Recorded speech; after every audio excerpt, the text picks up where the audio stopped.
அனைவருக்கும் வணக்கம். தமிழாசிரியர் அவரது வகுப்பறையில் பாடத்தை நடத்தி கொண்டிருந்தார். பாடத்தை நடத்தி முடித்த பிறகு எப்போதும் அவர் மாணவர்களை பார்த்து ஒரு கேள்வி கேட்பார். உங்களுக்கு ஏதாவது சந்தேகங்கள் எந்த பாடங்களில் இருந்தாலும் சரி, வாழ்க்கையிலும் இருந்தாலும் சரி, என்னிடம் கேட்கலாம்.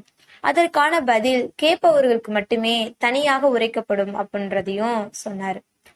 அப்போது அங்குள்ள மாணவர்கள் அனைவருமே எப்போதும் இந்த ஆசிரியர் இதைதான் கேட்பார் அப்படின்னு நினைச்சிட்டு அவங்களிடம் உள்ள சந்தேகங்களை கேட்கவில்லை.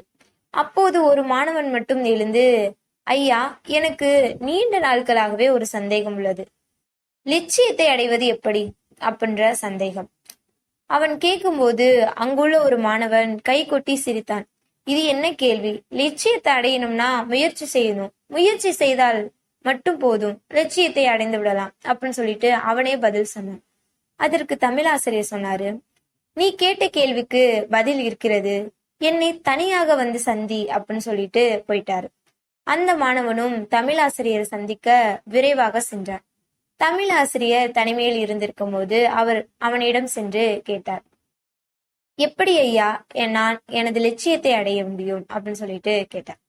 அதற்கு தமிழாசிரியர் சொன்னாரு, அனைவரும் இருக்கையில் உனக்கு ஏன் இந்த சந்தேகம், அதுவும் நீண்ட நாளாக உள்ளதா அப்படின்னு சொல்லிட்டு கேட்கிறாரு.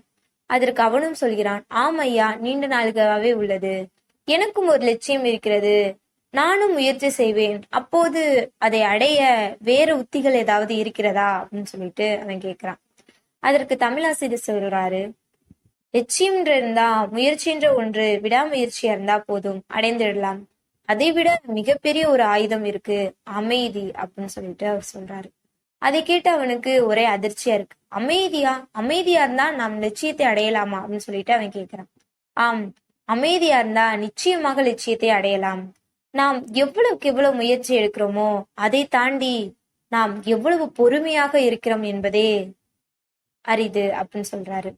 அதை கேட்டு அவனுக்கு ஒரே ஒரு சிந்தனை மட்டும்தான், அமைதியும் விடாமுயற்சியும் சேர்ந்தால் நிச்சயம் லட்சியத்தை அடைய முடியும் அல்லவா அப்படின்னு சொல்லிட்டு கேட்கிறான்.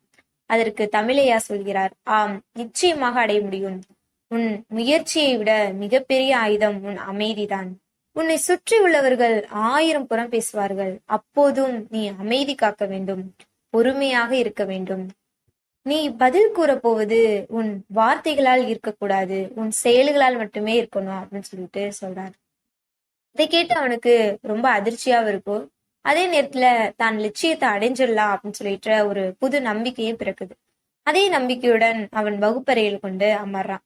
இப்படியே நாட்கள் கழிகிறது. அவனோட லட்சியம் என்னவெனில், அவனுக்கு ஊருக்கு அப்பால் ஒரு மிகப்பெரிய கடல் இருக்கும். அந்த கடலை தாண்டி சென்றால் ஒரு மிகப்பெரிய சிவன் கோயில் இருக்கும். அந்த கோவிலை பார்ப்பது எல்லாராலும் முடியாத ஒரு காரியம். இதுவரைக்கும் பல்லாயிரம் ஆண்டுகள் ஆகியும் ஒரே ஒருவர் மட்டும்தான் அந்த கோயிலுக்கு சென்று வந்திருக்கிறார். எப்படியாவது நாமும் அந்த சிவன் பெருமானை காட்சியளிக்கணும்ன்றதான் அவனுக்கு ஆசை. ஆனா யாரும் அதற்கு முயற்சியும் எடுக்க மாட்டார்கள், இதுவும் பண்ண மாட்டாங்க. ஆனா அந்த கோயிலுக்கு சென்று வந்தவர்களை அந்த ஊர்க்கார மக்கள் தெய்வமாக வழிபடுவது வழக்கம். ஒரே ஒரு முனிவர் மட்டும்தான் அந்த மாதிரி அந்த கோயிலை பார்த்திருக்காரு. இவனும் ஒரு நாள் முயற்சி எடுக்கிறான். அப்போது இவனை சுற்றி உள்ளவர்கள் அனைவரும் சொல்கிறார்கள், இவனது நண்பனும் சொல்கிறான், செல்லாதே நண்பா, சென்றால் மீண்டும் வரமாட்டாய், அங்கேயே உன் கதை முடிந்து விடும் அப்படின்னு சொல்லிட்டு சொல்றான். கடல் மிகவும் ஆழமா இருக்கும், பல தடைகள் வரும், அதில் நீ எப்பாறு நீப்பாய் அப்படின்னு சொல்லிட்டு கேட்கிறான். அதற்கு இவன் சொல்கிறான், எவ்வளவு தடைகள் வந்தாலும் சரி, நான் அந்த சிவபெருமானை காட்சியளித்து விட்டே இந்த ஊருக்கு வருவேன் அப்படின்னு சொல்லிட்டு அவனது பயணத்தை தொடங்குகிறான். அவனுக்கும் ஒரு நடுக்கம் வருகிறது. எல்லோரும் புறம் பேசுகிறார்கள். அப்போது தமிழையா சொன்ன ஒரே ஒரு வார்த்தை மட்டும்தான் அவன் நினைவில் உள்ளது, அமைதி காக்க வேண்டும் அப்படின்ற லட்சியத்தை மிகப்பெரிய ஒரு உந்துகோலா எடுத்துட்டு அவன் சொல்றான். சென்று பல நாட்கள் ஆகிவிட்டது. மீண்டும் அவன் ஊருக்கு வருகையில் அனைத்து மக்களும் அவனை ஒரு தெய்வமாகவே வழிபடுகிறார்கள். அதை பார்த்தவுடன் அவனுக்கு மிகவும் மகிழ்ச்சியாவே இருக்கிறது. அதே நேரத்தில் அவன் கண்கள் யாரையோ ஒருவரை தேடிக்கொண்டே இருக்கிறது. அவனது நண்பனே அவனை கடவுளாக வழிபடுகிறான்.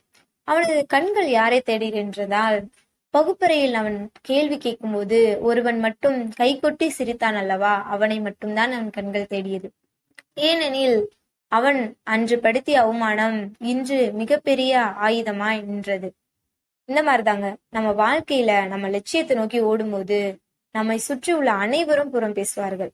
அதை கேட்டுக்கொண்டு நாம் அவர்களுக்கு வாயால் பதில் கூறினால் அது எப்போதும் பலன் அளிக்காது. உங்கள் செயல்களை திருத்தமாகவும் முயற்சியுடனும் அமைதி காத்து செய்யுங்கள். நிச்சயமாக உங்கள் வாழ்க்கையில் வெற்றி அடைவீர்கள். எவ்வாறு ஒருவன் லட்சியத்திற்கு விடாமுயற்சி மிகப்பெரிய உந்துகோலாய் இருக்கிறதோ அதே மாதிரி அமைதியும் மிகப்பெரிய உந்துகோலாய் இருக்கும்.